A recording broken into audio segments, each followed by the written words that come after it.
রমাজান শব্দের শাব্দিক অর্থ হচ্ছে আগুনে পুড়িয়ে ফেলা, ধ্বংস করা।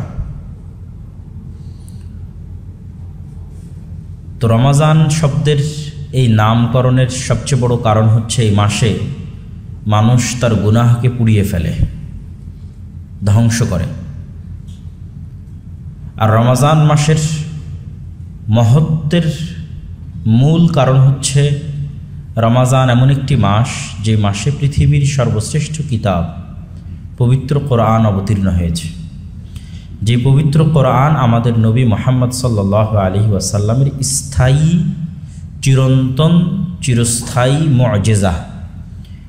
ইতিপূর্বে যত নবী এসেছিলেন সকল নবীর মুআজিজা ছিল সাময়িক। মুসা আলাইহিস সালাতু ওয়াস সালাম বিদায় নিয়েছেন, তার লাঠিও বিদায় নিয়েছে। ঈসা আলাইহিস সালাতু ওয়াস সালাম বিদায় নিয়েছেন, তার হাতের যে ক্ষমতা আল্লাহ সুবহানাহু ওয়া তাআলা দিয়েছিলেন জীবিতকে মৃত করার এবং যে কোনো অন্ধ ব্যক্তিকে চক্ষুস্মান করে দেওয়ার, এই যে মুআজিজাগুলো আল্লাহ সুবহানাহু ওয়া তাআলা তাকে দিয়েছিলেন সেগুলোও বিদায় নিয়েছে। কিন্তু আমাদের নবী মুহাম্মদ সাল্লাল্লাহু আলাইহি ওয়াসাল্লাম তিনি পৃথিবী থেকে চলে যাওয়ার পরেও তার মুআজিজা এখনও আছে। এরকম চিরন্তন এবং স্থায়ী মুআজিজা শুধু আমাদের নবী মুহাম্মদ সাল্লাল্লাহু আলাইহি ওয়াসাল্লামকে দেওয়া হয়েছে। আর পবিত্র কোরআনের সবচেয়ে বড় বৈশিষ্ট্য হচ্ছে এটি কালামুল্লাহ, আল্লাহ সুবহানাহু তাআলার গুণ, সিফাত।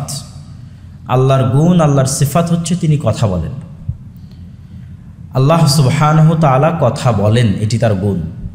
তো আল্লাহ সুবহানাহু তাআলার কথা হচ্ছে পবিত্র কোরআন। এটি আল্লাহ সুবহানাহু তাআলার সৃষ্টি নয়, আল্লাহ সুবহানাহু তাআলার বাণী, যা অসৃষ্ট। যেমন আল্লাহ সুবহানাহু তাআলা সৃষ্টি নন, ঠিক তার বাণী বা তার সিফাত, তার গুণও সৃষ্টি নয়। তো পবিত্র কোরআনের এই মহত্ব, এই বড়ত্বের কারণে পবিত্র কোরআন কেন্দ্রিক যা যা সংঘটিত হয়েছে তার সবই ব্যতিক্রম। আপনি পবিত্র কোরআন কেন্দ্রিক যেখানে হাত দিবেন সেটি ব্যতিক্রম। যদি পবিত্র কোরআন যে রাতে অবতীর্ণ হয়েছে সেই রাতে হাত দেন, তাহলে ইন্না আনজালনাহু ফি লাইলাতুল কদর, আমি এই কিতাবকে অবতীর্ণ করেছি লাইলাতুল কদর, কদরের রাতে। তোমরা কি জানো কদরের রাত কি? লাইলাতুল কদর খায়রুম মিন আলফি শাহর, 1000 মাসের সমান নয়, 1000 মাসের চেয়েও শ্রেষ্ঠ, উত্তম। তো অত্যাধিক বা বেহিসাব, সীমাহীন শ্রেষ্ঠ বোঝানোর জন্য বলা হয়ে থাকে। যেমন আমরা বলি যে লক্ষ কোটি, লক্ষ লক্ষ মানুষ, কোটি কোটি মানুষ, আসলে এক্সাক্ট কত মানুষ সে তো নিজেও জানে না। তো 1000 মাসের চেয়েও শ্রেষ্ঠ, মানে কত শ্রেষ্ঠ তা আল্লাহ সুবহানাহু ওয়া তাআলাই ভালো জানেন। তাহলে যেই রাতে পবিত্র কোরআন অবতীর্ণ হচ্ছে সেই রাতকে এতটা শ্রেষ্ঠময় হিসেবে ঘোষণা করা হয়েছে।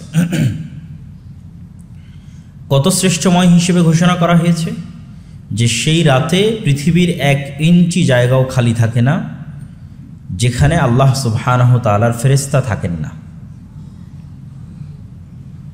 তো এই রাতের ফজিলত আরও অসংখ্য এবং অগণিত, লাইলাতুল কদরের ফজিলত।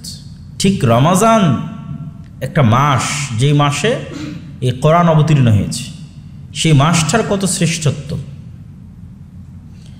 যে ইযা দাখালা রমাদান ফুতিহাত আবওয়াবুস সামা ওয়া গুল্লিকাত আবওয়াবুন নার ওয়া সুলসিলাতিশ শায়াতিন ওয়া ফুতিহাত আবওয়াবুল জান্নাহ। রমাজান যখন প্রবেশ করে তখন আসমানের দরজাসমূহ খুলে দেওয়া হয়। এগুলো হচ্ছে প্রতীকী সম্মান। আপনারাও দেখবেন সেনাবাহিনীর মধ্যে অথবা রাষ্ট্রীয় বিভিন্ন জায়গায় প্রতীকী সম্মানের ব্যবস্থা করা আছে।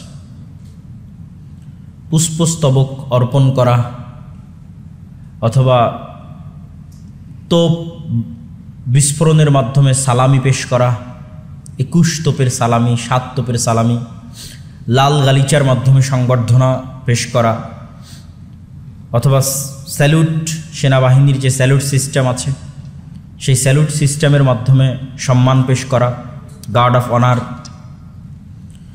তো আল্লাহ সুবহানাহু তাআলা আসমানের দরজা খুলে দিচ্ছেন মানে কি, এবং পুরো রমজান মাস খোলা থাকছে মানে কি? এটি এই রমজানের সম্মানে এক বিশেষ প্রতীকী সম্মাননা, যে রমজান আসতেছে তার জন্য পুরো পৃথিবীর বিশাল বিশাল যে সৃষ্টি আছে, এই সৃষ্টিগুলোর মধ্যে ব্যাপক পরিবর্তন সাধিত হচ্ছে, তথা পুরো প্রকৃতির মধ্যে, এই পুরো পৃথিবীর মধ্যে আসমান এবং জমিনের মধ্যে পরিবর্তন সাধিত হচ্ছে।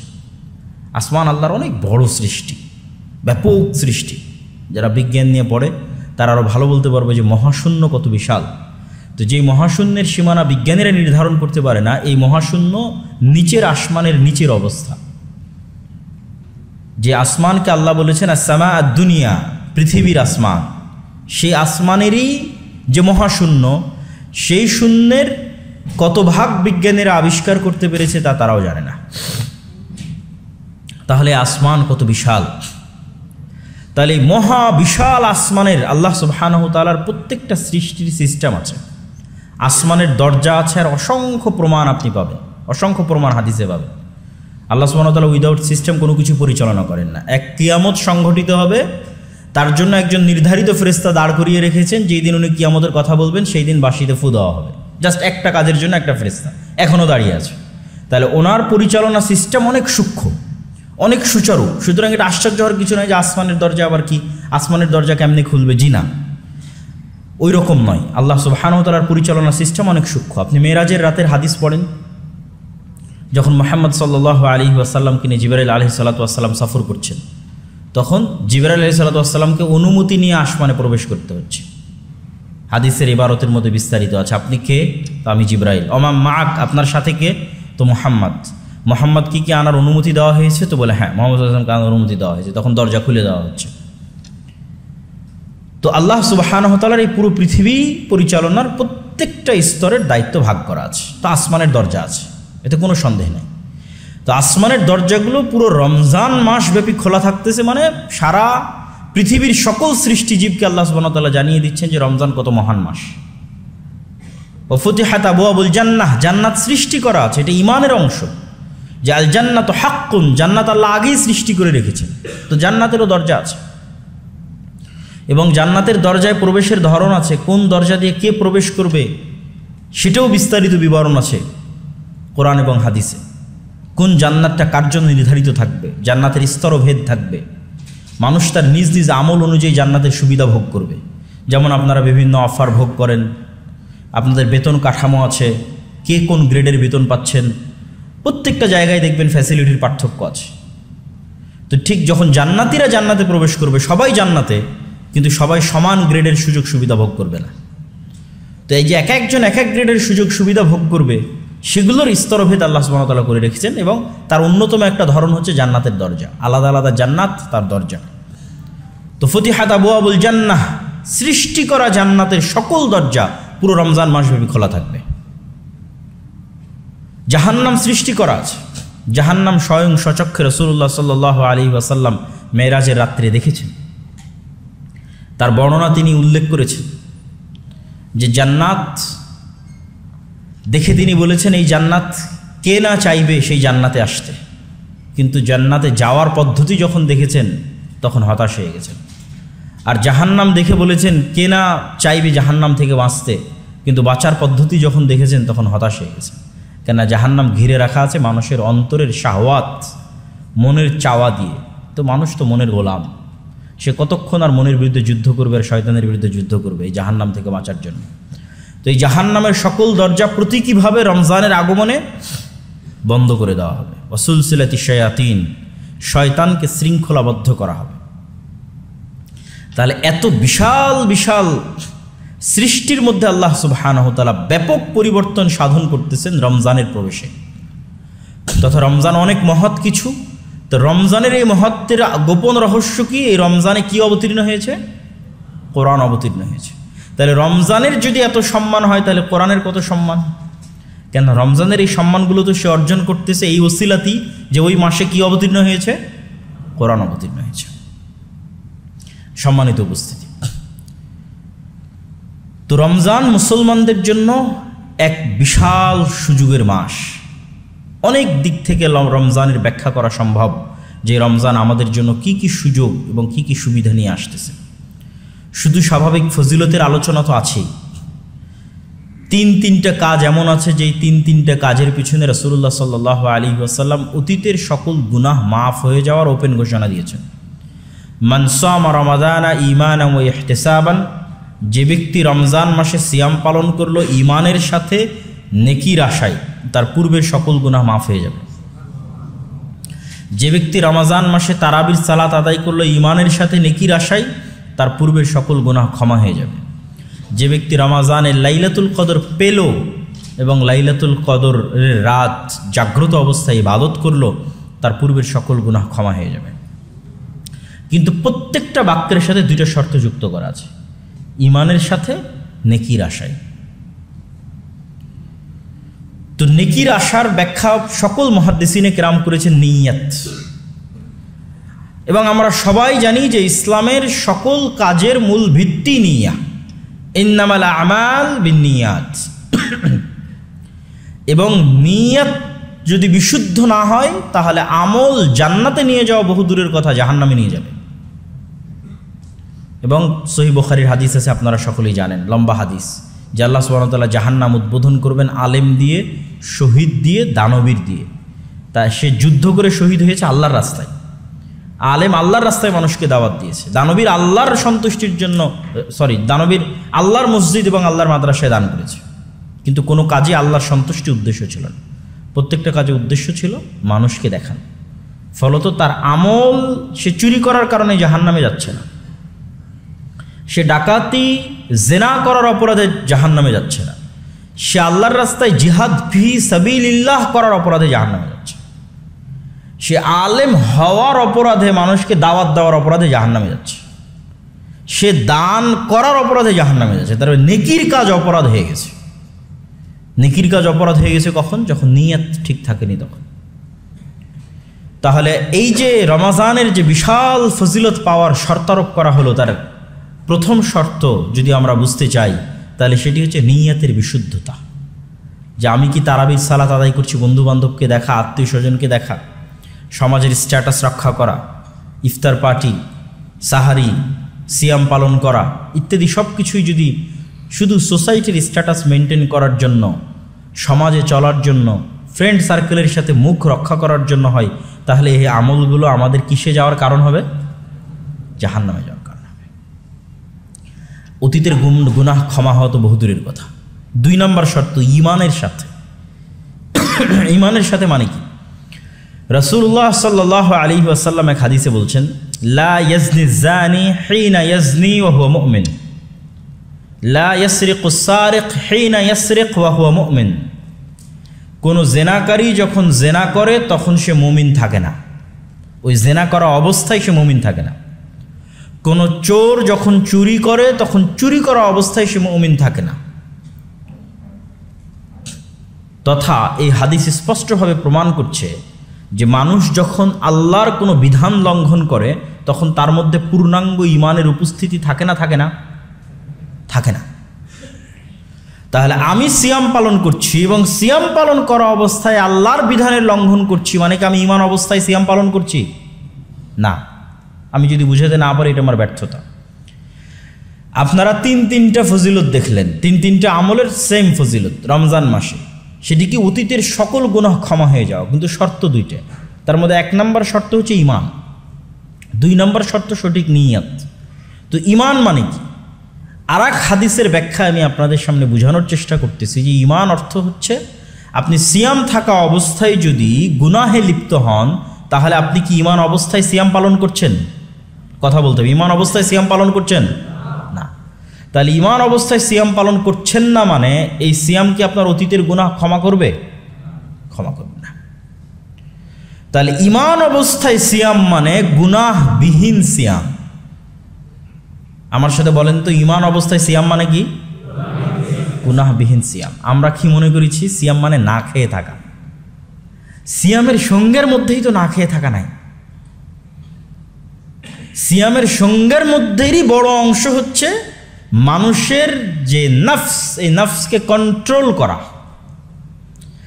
নফসকে কন্ট্রোল করতে সহযোগিতা করে না খেয়ে থাকা। কেন সহযোগিতা করে? ইবনুল কাইয়িম রাহিমাহুল্লাহ লিখছেন যে মানুষ যখন ক্ষুধার্ত থাকে তখন মানুষের শরীরের কোষগুলো সংকুচিত হয়ে আসে, আর সংকুচিত কোষের মধ্যে শয়তানের প্রবেশ কঠিন হয়ে যায়। আর মানুষ যখন উদর পূর্তি করে খাদ্য ভক্ষণ করে, পেট পূর্ণ করে খাদ্য ভক্ষণ করে, অত্যধিক খায় এবং অত্যধিক ঘুমায়, তখন ওই শরীরের মধ্যে শয়তানের প্রবেশ সহজলভ্য হয়, সহজ সাধ্য হয় শয়তানের জন্য ওই শরীরের মধ্যে প্রবেশ করা। আর যখন সে ক্ষুধার্ত রাখতেছে নিজেকে, তখন শরীরের মধ্যে শয়তানের প্রবেশ কঠিন হয়ে যায়। তাহলে ক্ষুধার্ত থাকার মাধ্যমে মূলত আপনি যেন আপনার নিজের নাফসকে কন্ট্রোল করতে পারেন, তার একটা মাধ্যম হচ্ছে ক্ষুধার্ত থাকা। কিন্তু আপনি থাকলেন নামকা অস্তে ক্ষুধার্ত আর সকল গুনাহে লিপ্ত হলেন, তাহলে আসল উদ্দেশ্যই তো ব্যাহত হলো। আসল উদ্দেশ্য হচ্ছে নাফসকে কন্ট্রোল করা, যাবতীয় অপরাধ থেকে, গুনাহ থেকে কি থাকা, মুক্ত থাকা। এটাই সিয়াম, এটাই সিয়াম। সিয়াম মানে মানুষ গুনাহ মুক্ত থাকবে, এটাই সিয়াম। গুনাহ মুক্ত থাকতে তাকে সহযোগিতা করবে না খেয়ে থাকা, শয়তানি ওয়াসওয়াসা কম কাজ করবে। তাহলে আমরা যদি আমাদের সমাজের যে কালচার, সেই কালচার কি? সেই কালচার হচ্ছে সে সিয়াম আছে কিন্তু নামাজ পড়ে না। আছে না নাই বলেন? আছে। সে সিয়াম আছে কিন্তু বিনা দ্বিধায় তার বান্ধবীর সাথে, তার গার্লফ্রেন্ডের সাথে কথা বলতেছে।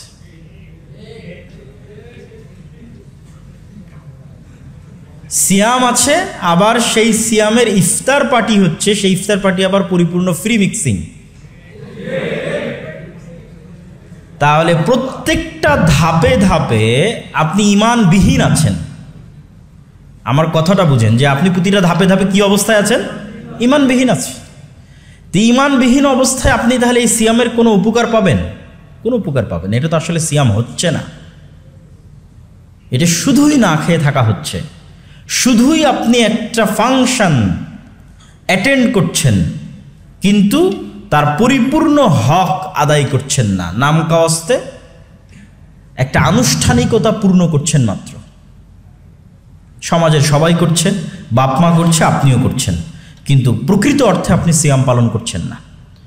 তাহলে সিয়াম পালনের ফজিলতের যে হাদিস, এই হাদিসের মধ্যেই আমাদের জন্য স্পষ্ট দিক নির্দেশনা আছে যে আমাদের কিভাবে সিয়াম পালন করতে হবে। তার সবচেয়ে বড় কথা হচ্ছে গুনাহ মুক্ত অবস্থায় সিয়াম পালন করতে হবে।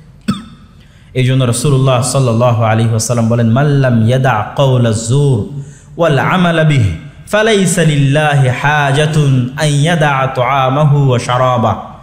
যে ব্যক্তি সিয়াম অবস্থায় গুনাহের কথা এবং গুনাহের কাজ পরিত্যাগ করতে পারল না, আল্লাহ সুবহানাহু তাআলার কোনোই প্রয়োজন নাই তার না খেয়ে থাকার। কি দরকার না খেয়ে থাকার? কোনো লাভ তো হচ্ছে না না খেয়ে থেকে। রাসূলুল্লাহ সাল্লাল্লাহু আলাইহি ওয়াসাল্লামের হাদিস যে ব্যক্তি সিয়াম অবস্থায় মিথ্যা কথা এবং মিথ্যা কাজ,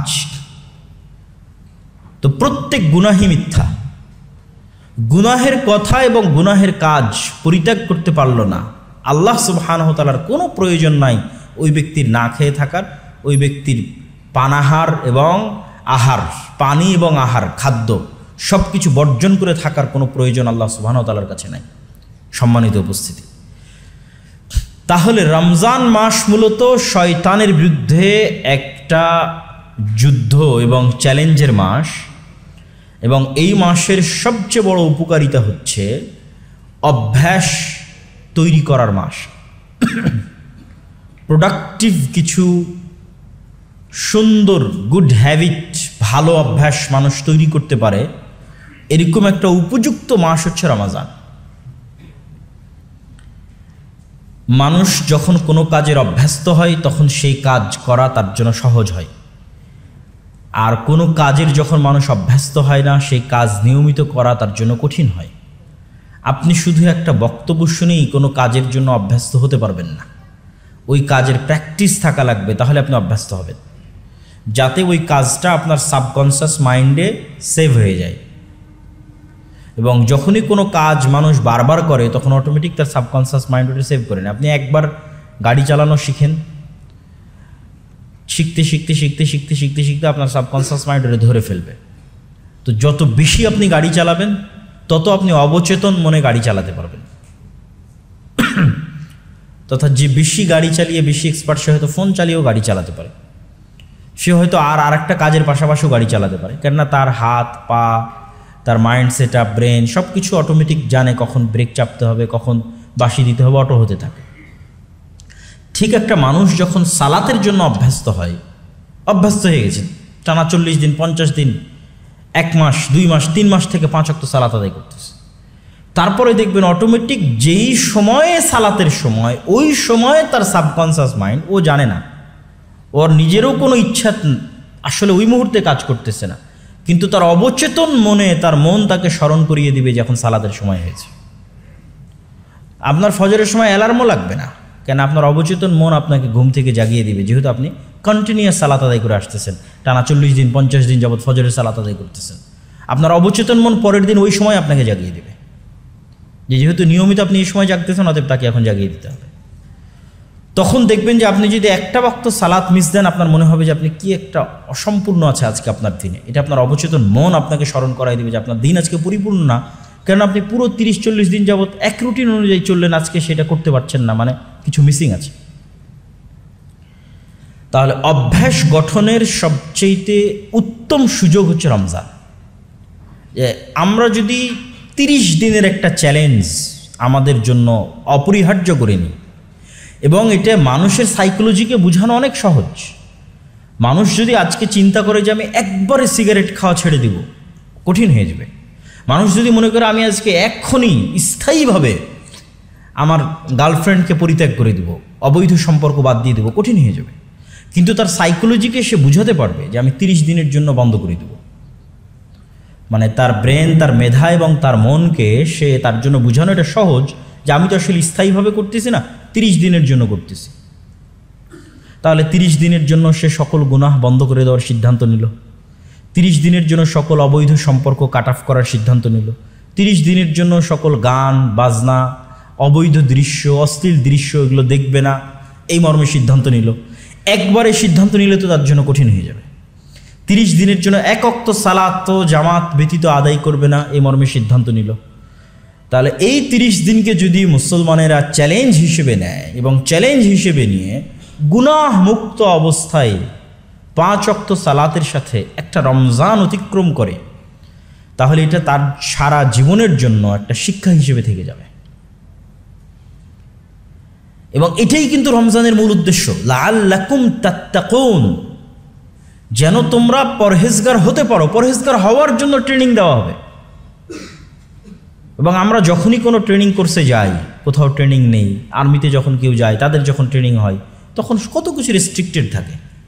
এখানে এখানে কোনো শিক্ষা প্রতিষ্ঠান নাই, এখানে সরাসরি কোনো টিচার নাই, কিন্তু আসলে এটা একটা ট্রেনিং কোর্স। এটা আমাদের নিজেদের উপর বাধ্য করে নিতে হবে যে 30 দিনের জন্য আমি একটা ট্রেনিং কোর্সে ভর্তি হয়েছি, যেটা গুনাহমুক্ত অবস্থায় পরিপূর্ণ ইসলাম পালন করার একটা ট্রেনিং কোর্স। তাহলে আমাদের রমাজান সাকসেসফুল, আমাদের রমাজান প্রোডাক্টিভ, আমাদের রমাজান কার্যকরী। আদারওয়াইজ যদি আমরা এটা না করতে পারি, তাহলে শুধু ওই বন্ধুবান্ধবের সাথে আড্ডাই দেওয়া হবে, তারাবি আদায় করা হবে, পেট পূর্ণ করে ইফতারি করা হবে, ঈদে আনন্দই করা হবে, কিন্তু আসলে রমাজানের ওই স্বাদ আমরা আস্বাদন করতে পারবো না, রমাজানের ওই উপকারিতা সেটা আমরা গ্রহণ করতে পারবো না।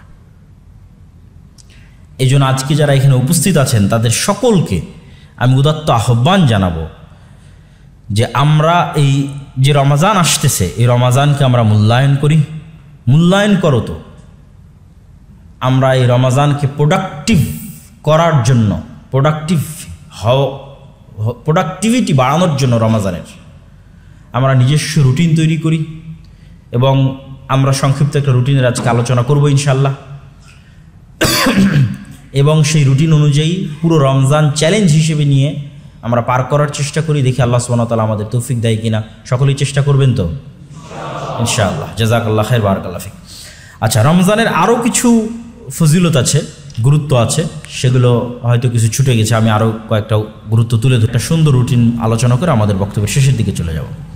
রাসূলুল্লাহ সাল্লাল্লাহু আলাইহি ওয়াসাল্লাম বলেন, আস-সালাতুল খামস ওয়াল জুমআ ইলাল জুমআ ওয়া রমাদান ইলা রমাদান মুকাফফিরাতুন লিমা বাইনাহুন্না ইযা ইজতানাবাল কাবায়ের। 5 ওয়াক্ত সালাতের 1 ওয়াক্ত সালাত থেকে আর 1 ওয়াক্ত সালাত জুমার সালাতের এক জুমা থেকে আর এক জুমা, এবং রমাজানের এক রমাজান থেকে আর এক রমাজান। কেউ যদি এক রমাজান ভালোভাবে আদায় করে, তার ঠিক এক বছর পর আর এক রমাজানও যদি ভালোভাবে আদায় করে, তাহলে এই 2 রমাজানের মধ্যবর্তী পুরো বছরের সকল গুনাহ মাফ হয়ে যাবে। যদি কাবিরা গুনাহ না করে, বড় কোনো কাবিরা গুনাহে লিপ্ত না হয়, তাহলে সকল সগীরা গুনাহ মাফ হয়ে যাবে। তাহলে আমরা একটা দেখলাম যে একটা রমাজান ভালোভাবে পালন করলে অতীতের সকল গুনাহ মাফ হওয়ার সুযোগ, আর একটা দেখলাম এক রমাজান থেকে আর এক রমাজান মাফ হওয়ার সুযোগ। রমাজান মাসে উমরা। আব্দুল্লাহ ইবনে আব্বাস রাদিয়াল্লাহু তাআলা থেকে বর্ণিত, তিনি বলেন রাসূলুল্লাহ সাল্লাল্লাহু আলাইহি ওয়াসাল্লাম বলেছেন, উমরাতুন ফি রমাদান তা'দিলু হাজ্জাতান।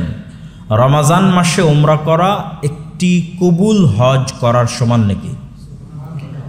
তাহলে রমাজান মাসে প্রতিটা আমলের গুরুত্ব এবং প্রতিটা আমলের নেকি কিন্তু বেড়ে যাচ্ছে আল্লাহ সুবহানাহু ওয়া তাআলার দয়া এবং আল্লাহ সুবহানাহু ওয়া তাআলার রহমতের কারণে। আর রমাজান মাসের গুরুত্বপূর্ণ আরেকটা বিষয় যেটি লাইলাতুল কদর, যেটি আমরা পূর্বে আলোচনা করেছি এবং আমাদের হাদিসের মধ্যে তারাবির আলোচনাও গেছে। এবং রমাজান মাসের আরেকটি ইবাদত হচ্ছে ইতিকাফ। আন্না নবী সাল্লাল্লাহু আলাইহি ওয়াসাল্লাম কানা ইয়াতাকিফুল আশরাল আওয়াখির মিন রমাদান হাত্তা তাওয়াফাহুল্লাহ। আল্লাহর নবী সমগ্র জীবনে সব সময় রমাজানের শেষ দশকে মসজিদে ইতিকাফ করতেন, এমনকি মৃত্যু পর্যন্ত তিনি তার আমল বহাল রেখেছিলেন। ইতিকাফ করার দ্বারা উপকারিতা কি? ইতিকাফা মানে নিজেকে আবদ্ধ করে নেওয়া, সীমাবদ্ধ করে নেওয়া। আজকের যুগে আমাদের কাছে সকল ফিতনার মূল একটা অন্যতম মাধ্যম হচ্ছে ইন্টারনেট, সোশ্যাল মিডিয়া। কেউ যদি ইতিকাফে যায় মসজিদে, কিন্তু সে মোবাইলের ইন্টারনেটের সাথে কানেক্টেড, ফেসবুকের সাথে কানেক্টেড, টুইটারের সাথে কানেক্টেড, তাহলে সে কি ইতিকাফে আছে? ইতিকাফে নাই। কেন? সে তো চায়ের স্টলে আসে, চায়ের আড্ডায় আছে। এটা তো আধুনিক চায়ের স্টল যেখানে আড্ডা হচ্ছে ভার্চুয়ালি। তাহলে সে তখনই ইতিকাফের ওই ফিলটা পাবে। এটা হচ্ছে একটা ডিটক্সিং সিস্টেম, যে আপনি সমগ্র বছর ফোন সহই তো ছিলেন, ইন্টারনেটের সাথেই তো ছিলেন, সোশ্যাল মিডিয়ার সাথেই তো ছিলেন। একটু ডিটক্স হন,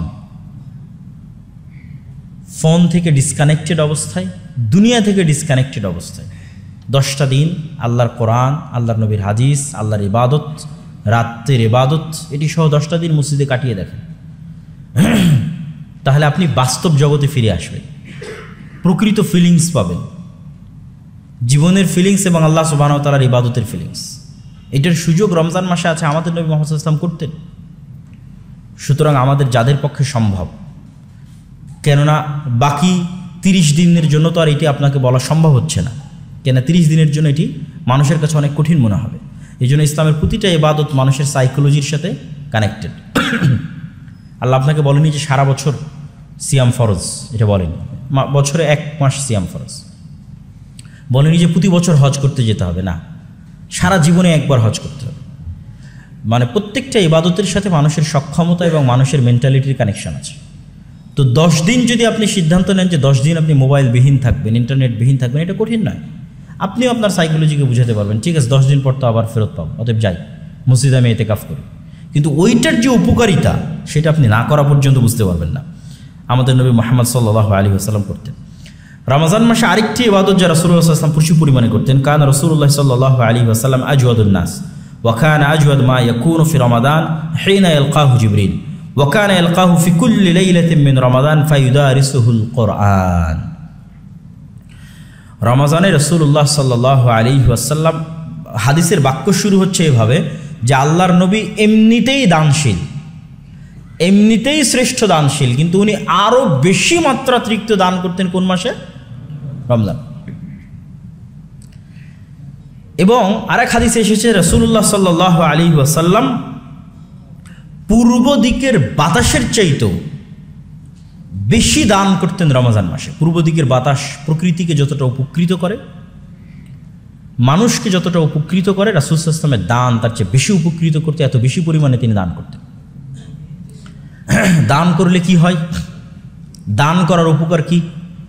এমনিতেই দান একটা ইবাদত আছে, আবার রমজানে সেটিকে বেশি করতে বলা হচ্ছে। দান করলে উপকারটা কি? দান করলে দুটো উপকার। একটা হচ্ছে তাজকিয়াতুন নফস, মানুষের অন্তর পরিষ্কার হয়, অহংকার থেকে পরিষ্কার হয়, আরেকজনের কষ্টে কষ্টিত হয়, আরেকজনের দুঃখে দুঃখিত হয়, মানুষের প্রতি সহমর্মী হয়, গীবত, হিংসা এবং অহংকার কমে যায় মানুষের অন্তর থেকে যখন আরেকজনের দুঃখে এবং কষ্টে সে তাকে দান করে, সহযোগিতা করে। এই ফিলিংসটা যখন তার মধ্যে কাজ করে, আর যখন এই ফিলিংসটা কাজ করে না তখন তো সে অহংকারী মানুষ, সে তো হিংসুটে মানুষ। সুতরাং তার তো তাজকিয়াতুন নফস হচ্ছে না, তার অন্তর তো বিশুদ্ধ হচ্ছে না, পরিশুদ্ধ হচ্ছে না। তাহলে অন্তর বিশুদ্ধকরণের জন্য এটা খুবই জরুরি যে মানুষের কষ্ট হলেও সে তার পকেট থেকে টাকা বের করবে, এটাই তার অন্তরকে বিশুদ্ধ করবে। এই টাকাকে আল্লাহ সুবহানাহু ওয়া তাআলা নিজে নিয়ে যান নাকি? আমরা যে টাকা দান করি সেটা কি আল্লাহর কাছে পৌঁছে? কথা বলেন না, যে আল্লাহর কাছে পৌঁছে? আল্লাহর কাছে তো পৌঁছে না। তাহলে আমরা যে দান করি এটা কারা খায়? আল্লাহর সৃষ্টিজীব খায়, মানুষ খায়, অসহায় মানুষেরা পায়, ইয়েতিমেরা পায়। সুতরাং আল্লাহ সুবহানাহু ওয়া তাআলা যে বারবার দানের কথা বলতেছেন, এতে আল্লাহর কোনো উপকার আছে? আল্লাহর কোনো উপকার নাই। সুতরাং দানের ইবাদতকে নিজের এন্ট্রি হিসেবে গ্রহণ করার কোনো সুযোগ নাই। দান আপনার অন্তরকে নরম করবে, দান তাজকিয়াতুন নফসে সহযোগিতা করবে, অন্তরকে বিশুদ্ধ করতে, অহংকার মুক্ত করতে, হিংসা মুক্ত করতে সহযোগিতা করবে, মানুষের দুঃখ এবং কষ্টে সহমর্মী হতে উৎসাহিত করবে। আর 2 নম্বর কি করবে দান? কিয়ামতের মাঠে মানুষের সবচেয়ে বেশি যে ইবাদতটা কাজে দিবে সেটা হচ্ছে দান। কেন দান সবচেয়ে বেশি কিয়ামতের মাঠে কাজে দিবে? আমরা কোনো ইবাদতই প্রশ্নাতীত বিশুদ্ধ করতে পারি না। মানুষের পক্ষে নির্ভুল কোনো কিছু করা খুবই কঠিন, মানুষ পারে না। আমি গ্যারেন্টিতে বলতে পারবো না যে আমার 2 রাকাত সালাতও আমি নির্ভুল আদায় করেছি। সালাতের সময় কত গোটা দুনিয়ার চিন্তা মাথায় ঢুকে যায়, কেমনে আমি দাবি করবো সালাত নির্ভুল আমি আদায় করেছি? পুরো রমজান মাস আমি নির্ভুল সিয়াম পালন করেছি, এটা আমি কেমনে বলবো? এরকম যত ইবাদত আছে কোনো ইবাদত কেউ দাবি করতে পারবে না আমি নির্ভুল করেছি। তো একদিকে ইবাদত নির্ভুল করতে পারছি না, অন্যদিকে তো আমার গুনাহ আছেই। কোথায় কত মানুষের গীবত করেছি, কত মানুষের সাথে হিংসা করেছি, কার কোথায় কোন জিনিস নিয়ে নিয়েছি, কাকে 2টা কটু কথা বলেছি, কষ্ট দিয়েছি, অসংখ্য গুনাহ। এই প্রত্যেকটা জিনিসের ব্যাকআপ হিসেবে কাজে দিবে কিয়ামতের মাঠে দান। যখন মানুষ আসবে বলবে সে আমার গীবত করেছে, কোথায় থেকে দিবে? দান থেকে পূর্ণ করবে। ইবাদত তো সে পরিপূর্ণ করতেই পারেনি, ওখান থেকে আর কি পূর্ণ করবে? ওটা তো পরিপূর্ণ না হওয়ার কারণে আরো গুনাহ হওয়ার কথা, মানে নামাজ পূর্ণ না হওয়ার কারণে তো আরো গুনাহ হওয়ার কথা। সে তো আরো গুনাহ বাড়িয়ে রেখেছে নামাজ আদায় না করার কারণে। তাহলে তাকে সাপোর্ট দিবে কোন ইবাদত? তার এই সকল ল্যাকিংসগুলো, তার ইবাদতের ল্যাকিংস হোক আর গুনাহ হোক, এই সবগুলোর জন্য সাপোর্ট হিসেবে কাজ করবে অতিরিক্ত দান। এই জন্য রাসূলুল্লাহ সাল্লাল্লাহু আলাইহি ওয়াসাল্লাম বলেছেন তোমরা দান করে জান্নাত কিনে নাও। আল্লাহ বলেছেন যে তোমরা টাকা দিয়ে আল্লাহ সুবহানাহু ওয়া তাআলার কাছ থেকে জান্নাত কিনে নাও। তো রাসূলুল্লাহ সাল্লাল্লাহু আলাইহি ওয়াসাল্লাম রমজান মাসে প্রচুর দান করতেন। আরেকটা কি করতেন, যেটা হাদিসের মধ্যে এসেছে, যে জিবরাইল আলাইহিস সালাতু ওয়াস সালাম তাকে প্রত্যেক রমজানে পবিত্র কোরআন শোনাতেন, শুরু থেকে শেষ পর্যন্ত প্রতি রাতে পবিত্র কোরআনের মুদারাসাহ, পরস্পরকে শোনানো, দার্স। আর আমরা শুরুর থেকেই বলে আসছি যে কোরআনের সাথে রমজানের সম্পর্ক কি? ওতপ্রোত। রমজান শ্রেষ্ঠই তো কোরআনের কারণে। তাহলে যে রমজান অতিবাহিত করলো কোরআন ছাড়া, সেটা আবার রমজান নাকি? যেখানে রমজানের শ্রেষ্ঠত্বের মূল কারণ হচ্ছে এই মাসে কোরআন অবতীর্ণ হয়েছে, তা আমি পুরো রমজান পার করে দিলাম, একদিনও কোরআন হাতে নিয়ে দেখলাম না, এটা কি রমজান হলো আমার? অতএব রমজানের আরেক জরুরি, অতীব জরুরি এবং গুরুত্বপূর্ণ কাজ হচ্ছে কোরআনের সাথে কানেক্টিভিটি। আর এটাই কিন্তু আমাদের হেদায়েতের রাস্তা উন্মুক্ত করে দিবে। আমাদেরকে অল টাইম মোটিভেশন দিবে কে? কোরআন। আপনার জীবনের প্রত্যেকটা চড়াই উতরাইয়ের দিক নির্দেশনা আপনি কোরআন থেকে পাবেন, যদি আপনি নিয়মিত কোরআন পড়েন। কোরআনকে আল্লাহ সুবহানাহু ওয়া তাআলা ওভাবেই সাজিয়েছে, কোনো না কোনো কিছু আপনার সাথে রিলেট করবে, কানেক্ট করবে, ওটা আপনি অটোমেটিক বুঝতে পারবেন। যে মনে হবে এই কথাটা আল্লাহ সুবহানাহু ওয়া তাআলা আমাকে এই সিচুয়েশনে আমাকেই বলতেছে, এটা আমার সিচুয়েশনের সাথে পরিপূর্ণ মিলে গেছে। তো আপনার জীবনের প্রত্যেকটা চড়াই এবং উতরায়ে কোরআন আপনাকে সঠিক পথ প্রদর্শনকারী হিসেবে কাজ করবে।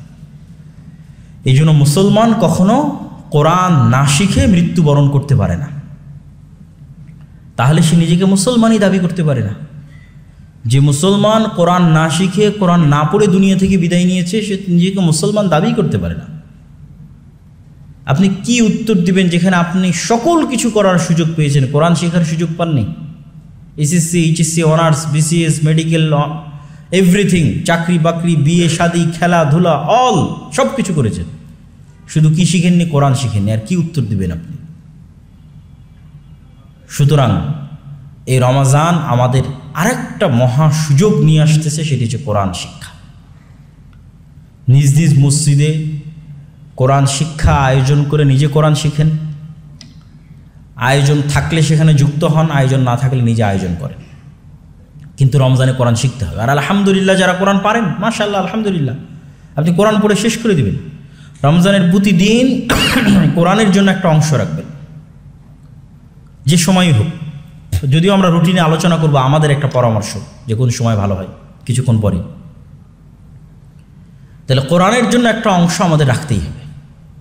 আর যারা কোরআন বুঝেন, মানে আরবি বুঝে কোরআনের অনুবাদ বুঝতে পারেন, অথবা কোরআনের তাফসির এবং অনুবাদ পড়ার অভ্যাস আছে, তাদের জন্য তো আলহামদুলিল্লাহ আরও সুখবর যে আপনারা অবশ্যই কোরআন বুঝে পড়ার চেষ্টা করবেন। তাহলে আপনি আরও অনেক শিক্ষা আপনার জীবনের জন্য, ভবিষ্যৎ জীবনের জন্য কোরআন থেকে পেয়ে যাবেন। এটি আল্লাহ সুবহানাহু ওয়া তাআলার বাণী। এই কিতাবের গুরুত্ব কত জানেন? রাসূলুল্লাহ সাল্লাল্লাহু আলাইহি ওয়াসাল্লাম বলছেন, ইন্নাল্লাহা ইয়াদাউ বিহাদাল কিতাবি আকওয়ামান। আল্লাহ সুবহানাহু ওয়া তাআলা এই কিতাবের মাধ্যমে আমার উম্মতের একদল অংশকে উন্নতির সর্বোচ্চ শিখরে পৌঁছে দিয়েছেন, আর আমার উম্মতের একদল অংশকে সর্বনিম্ন স্তরে নামিয়ে দিয়েছেন। অনেক ভয়ঙ্কর কথা যে কোরআনের কারণে আবু বকর, ওমর, উসমান, আলী, খালিদ বিন ওয়ালিদ, আমর ইবনে আস, তারা সমগ্র পৃথিবী, রোমান এম্পায়ার এবং পারস্য এম্পায়ার তাদের পায়ের নিচে মিশে গেছে।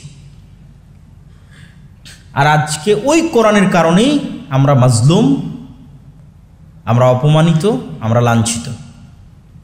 পার্থক্য কি? কোরআনের কারণে কেন? তারা কোরআনকে মূল্যায়ন করেছিল এই কারণে, আর আমরা কোরআনকে অবমূল্যায়ন করেছি এই কারণে।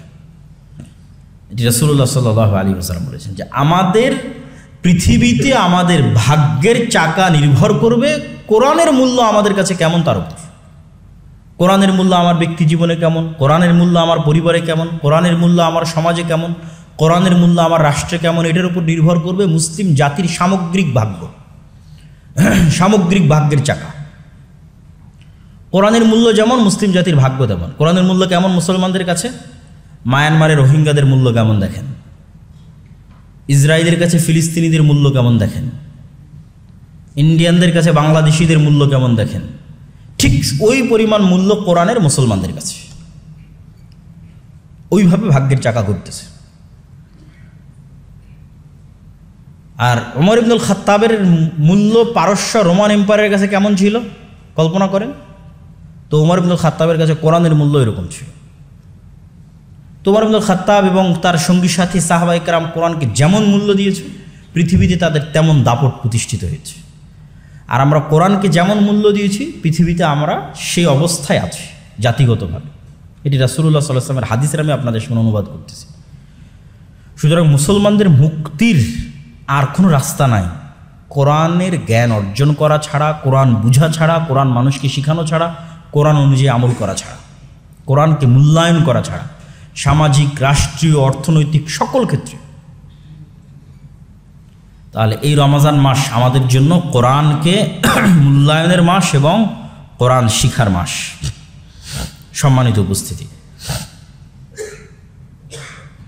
আমরা সরাসরি এবার একটা সংক্ষিপ্ত রুটিন আপনাদের সামনে তুলে ধরে আমি আমার বক্তব্যের শেষের দিকে চলে যাব। সাহরি করা রাসূল সাল্লাল্লাহু আলাইহি ওয়াসাল্লামের আদেশ, তাসাহহারু ফাইন্না ফিস সুহুরি বারাকাহ। তোমরা সাহারি করো, কেননা সাহারিতে বরকত আছে। সুতরাং সাহারিবিহীন সিয়াম পালন করার ট্রেন্ড তৈরি করা যাবে না। এটার থেকে যে কোনো মূল্যে বের হয়ে আসতে হবে। ঘুমিয়ে একটু ঘুম থেকে উঠে একটু পানি পান করা, দিয়ে আবার ঘুমিয়ে যাওয়া, এর অনেক সমস্যা আছে। সবচেয়ে বড় সমস্যা হচ্ছে এটার কারণে ফজরের সালাত মিস হবে, শুধু নাম কষ্টে সিয়াম থাকা হবে। অতএব সাহারিতে উঠতেই হবে এবং সাহারিতে ওঠার কালচার তৈরি করতে হবে পরিবারে, ফ্যামিলিতে, সমাজে। তাহলে সাহারিতে যখন আমরা উঠতেছি, সাহারিতে উঠলে অবশ্যই একটা রিফ্রেশমেন্ট হবে, উজু হবে, হালকা যেটাই আমরা স্বাস্থ্যসম্মত খাই না কেন, আমরা রমজানকে আরেকটা উপায় হিসেবেও ব্যবহার করতে পারি, অভ্যাস হিসেবে। সেটি হচ্ছে সঠিক খাদ্যাভ্যাস, যেটা আমাদের পুরো রমজানের যতটুকু আমরা স্বাস্থ্যগত উপকারিতা পেতাম সেটাও নষ্ট করে দেয়। আমরা যেভাবে সাহরি করি এবং যেভাবে ইফতার করি, যদি একটু আমরা স্বাস্থ্যসম্মত ইফতারি এবং স্বাস্থ্যসম্মত সাহরি করি, দেখা যাবে যে রমজানের যে স্বাস্থ্যগত উপকারিতাটা আছে সেটাও আমরা পেয়ে যাচ্ছি, দুনিয়াবী যে উপকারিতাটা আছে সেটাও আমরা পেয়ে যাচ্ছি। এবং সেটা আপনারা সকল আপনারাই তো ডাক্তার, আর কাদের বোঝাবো, তাই না? তা আপনারা অবশ্যই জানেন যে না খেয়ে থাকার কি উপকারিতা শরীরের জন্য। তাহলে সেটাও আমরা পাবো। সাহরি করার পর আমরা অবশ্যই উজু করে, যেহেতু আমরা সিদ্ধান্ত নিচ্ছি যে 30 দিন আমরা চ্যালেঞ্জ হিসেবে নিব 5 ওয়াক্ত সালাত জামাতে আদায় করার, সেহেতু অবশ্যই আমরা জামাতের সালাতের প্রস্তুতি নিব এবং সালাত জামাতে আদায়ের চেষ্টা করব। আর মসজিদের প্রবেশ করলে অবশ্যই মসজিদের একটা সুন্নাত হচ্ছে মসজিদে 2 রাকাত সালাত আদায় করে বসা। 2 রাকাত সালাত আদায় না করে বসা ঠিক নয়। একটু আগে ভাগে মসজিদে গেলে কি হবে, সালাতের প্রতি মনোযোগ থাকবে। যতক্ষণ সালাতের অপেক্ষায় থাকবেন ততক্ষণ সালাতেরই নেকি পাবেন। রাসূল সাল্লাল্লাহু আলাইহি ওয়াসাল্লামের হাদিস, যতক্ষণ আপনি সালাতের অপেক্ষায় থাকবেন ততক্ষণ সালাতেরই নেকি পাবেন। তাহলে একটু আগে ভাগে যাওয়া উচিত। আগে ভাগে গেলে আপনি সালাতের অপেক্ষায় থাকলেন, সুন্নাত আদায় করলেন, কিছু দোয়া দরুদ, জিকির, আজকার, কোরআন তেলাওয়াত, এগুলোর সুযোগ পেলেন। দেখেন, জিকির, আজকার এবং কোরআন তেলাওয়াত এগুলোর কিন্তু একটা অদৃশ্য পাওয়ারও আছে।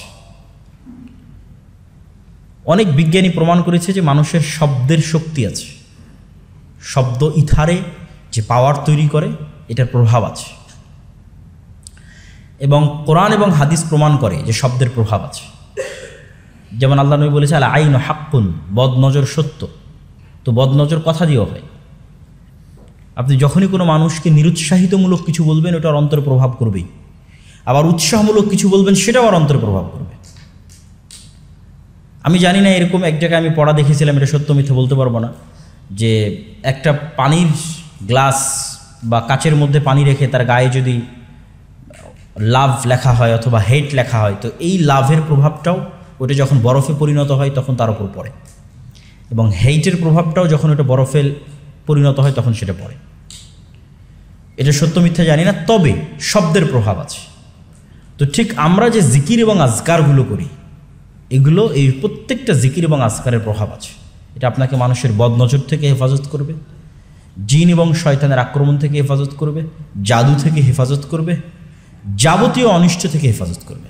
এই জন্য সকাল সন্ধ্যার যে জিকির আজকারগুলো আছে এগুলোকে অবশ্যই গুরুত্ব দিতে হবে। যেহেতু পুরো রমজানকে আমরা পরিপূর্ণ ইসলাম অনুযায়ী পালন করার একটা চ্যালেঞ্জ দিচ্ছি, তাহলে সকাল সন্ধ্যার জিকির আমাদের অন্যতম একটি অংশ হবে। তো সেই জিকির করার একটা বড় সময় কি, ফজরের সালাত জামাতে আদায় করার পর থেকে নিয়ে সূর্য ওঠা পর্যন্ত। কেননা আপনারা জানেন যে সূর্য ওঠা পর্যন্ত ঘুমানো রাসূল সাল্লাল্লাহু আলাইহি ওয়াসাল্লামের হাদিস অনুযায়ী উচিত নয়। এই সময়টাতে বরকত অবতীর্ণ হয়। এবং স্বয়ং রাসূলুল্লাহ সাল্লাল্লাহু আলাইহি ওয়াসাল্লাম সূর্য ওঠা পর্যন্ত ফজরের সালাত যে জায়গায় আদায় করতেন ওখানেই বসে জিকির, আজকার এবং তাসবিহ তাহলিল করতে থাকতেন সূর্য ওঠা পর্যন্ত। তাহলে আপনি ঘুমাবেন কখন? সূর্য ওঠার পরে। তাহলে আমাদের রুটিনে সাহরির পরে যে আমরা ঘুমটা দিই, সেই ঘুমটা তাহলে কখন চলে যাচ্ছে বলেন তো? সূর্য ওঠার পরে। সূর্য ওঠার পরপরই আপনি শুয়ে যান, কোনো সমস্যা নেই। কিন্তু সূর্য ওঠা পর্যন্ত ঘুমানোর কোনো সুযোগ নাই। এবং এর ব্যাপক ফজিলত আছে। যেই জায়গায় মানুষ ফজরের সালাত আদায় করে ওই জায়গাতেই যদি সে সূর্য ওঠা পর্যন্ত জিকির, আজকার, তাসবিহ তাহলিল করতে থাকে এবং সূর্য পরিপূর্ণ ওঠার পর আবার 2 রাকাত, যেটা ইশরাকের সালাত আমরা বলি, চাশতের সালাত বলি, 2 রাকাত সালাত আদায় করে নিয়ে সেখান থেকে যদি সে বিদায় নেয়, তাহলে এটা অনেক বিশাল ফজিলতের একটি ইবাদত। এবং এটা সবচেয়ে বেস্ট রুটিন, যেই রুটিনের উপর আল্লাহর নবী চলতেন সাল্লাল্লাহু আলাইহি ওয়াসাল্লাম। তাহলে সূর্য ওঠার পরপরই আমরা রেস্টের জন্য অবশ্যই ঘুমাবো এবং আমাদের কর্মস্থলে যাওয়ার পূর্ব পর্যন্ত আমরা ঘুমাবো। কারো কর্মস্থল যদি 9টায় শুরু হয়, কারো যদি 10টায় শুরু হয়, তাহলে সূর্য যদি 6টায় উঠে তাহলে 6টা থেকে সে 9টা পর্যন্ত অথবা 8টা পর্যন্ত 2 ঘন্টা, 1.5 ঘন্টা, 3 ঘন্টা সে রেস্ট করতে পারে। তারপরে যখন অফিসে যাওয়ার সময় হলো, স্কুলে যাওয়ার, কলেজে যাওয়ার বা দৈনন্দিন যে কাজ থাক সে কাজ করার সময় হলো, তখন সে কাজ করবে। জোহরের সালাত অবশ্যই জামাতের সাথে আদায় করবে, আসরের সালাত অবশ্যই জামাতের সাথে আদায় করবে। আসরের সালাতের পর নিজের সকল ব্যস্ততাকে কমিয়ে নিয়ে আসতে হবে এবং রমজানের পূর্বেই প্রি প্ল্যান রাখতে হবে যে রমজানে আমি তেমন কোনো ব্যস্ততা রাখবো না। এটা রমজানের আগেই রমজানের প্রস্তুতি হবে যে রমজানে আমার বড় কোনো ধরনের ব্যস্ততা থাকবে না, ইমার্জেন্সি জরুরি ছাড়া। রমজানে আমার ইম্পর্টেন্ট হচ্ছে ইবাদত আল্লাহ সুবহানাহু ওয়া তাআলার। তাহলে আসরের পর নিজেকে পরিপূর্ণ গুটিয়ে নিয়ে আসতে হবে। পরিপূর্ণ গুটিয়ে নিয়ে আসার পর একদম ইফতার পর্যন্ত এই সময়টাকে সবচেয়ে প্রোডাক্টিভ ওয়েতে ব্যয় করতে হবে। তাহলে একবার গেল ফজরের পর, ফজরের সালাতের পর সূর্য ওঠা পর্যন্ত, আর একবার আসরের সালাত থেকে ইফতার পর্যন্ত। এই দুইটা সময় আমরা কোরআনের জন্য দিতে পারি, জিকির আজকারের জন্যও দিতে পারি। সকাল সন্ধ্যার যে জিকির আজকার আছে সেই জিকির আজকারের জন্য দিতে পারি, জ্ঞান অর্জনের জন্যও দিতে পারি। আমার যেটা ভালো মনে হবে, সুযোগ সুবিধা মতো হবে সেটা করতে হবে এবং করব। তবে অবশ্যই এই দুইটা সময় আমাদেরকে বেঁধে ফেলতে হবে যে আমি ফজরের পর থেকে সূর্য ওঠা পর্যন্ত সময়কে কাজে লাগাবো, আসরের পর থেকে ইফতারি পর্যন্ত এই সময়কে কাজে লাগাবো। ইফতারির সময় আমাদের আরেকটা ট্রেন্ড চেষ্টা করতে হবে চালু করার, সেটা হচ্ছে প্রচুর পরিমাণে অন্য মানুষকে ইফতারি করানো। যদি প্রতিদিন করাতে গিয়ে সময় নষ্ট হয়, অন্তত রমজানে একদিন, 2 দিন, 3 দিন ইফতারি করানোর মাধ্যমে, ওই যে আমি বলেছি তাজকিয়াতুন নফস, আপনি যত বেশি পরিমাণে মানুষকে খাওয়াবেন, যত বেশি পরিমাণে মানুষকে দিবেন, আপনার অন্তর তত নরম হবে, তত অহংকার মুক্ত হবে, তত হিংসা মুক্ত হবে। এই জন্য রাসূলুল্লাহ সাল্লাল্লাহু আলাইহি ওয়াসাল্লামকে যখন জিজ্ঞেস করা হলো আইয়ুল ইসলামে খায়র, ইসলামের সর্বশ্রেষ্ঠ ইবাদত কোনটা, আপনি বলেন সর্বশ্রেষ্ঠ আমল কোনটা? আল্লাহ নবী বললেন সর্বশ্রেষ্ঠ আমল হচ্ছে মানুষকে খাওয়ানো। বলেন আল্লাহু আকবার। মানুষকে খাওয়ানো হচ্ছে সর্বশ্রেষ্ঠ, মানুষকে সালাম দেওয়া, মানুষকে খাওয়ানো। আর ইফতার, সিয়াম পালনকারীকে ইফতার করালে তো আপনি তার সিয়ামের সমানই নেকি পাবেন। এটি রাসূল সাল্লাল্লাহু আলাইহি ওয়াসাল্লামের হাদিস। তাহলে ইফতারে আরেকটা জিনিস যুক্ত করতে হবে, মানুষকে ইফতার করানো। ইফতারের পর আমরা জামাতের সাথে মাগরিবের সালাত আদায় করলাম। মাগরিবের সালাতের পর এখানে হালকা বিশ্রাম নিতে পারি আমরা, অথবা কোনো প্রয়োজনীয় যদি কাজ থাকে সেই প্রয়োজনীয় কাজ করতে পারি। এবার ইশারের সালাত জামাতে আদায় হবে।